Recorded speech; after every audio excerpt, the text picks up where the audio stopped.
శిశిరా అల్లరి ఎక్కువైతే కొడతా ఇంకా పో.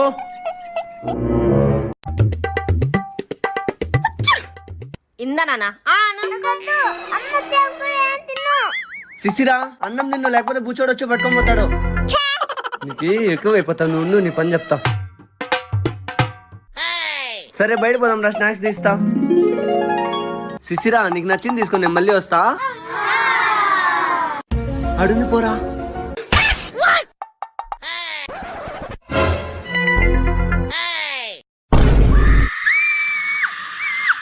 నీ డాడీ చెప్పింది వినకపోతే నిన్నెత్తుకుపోతా. శిశిరా శిశిరా డాడీ నాకు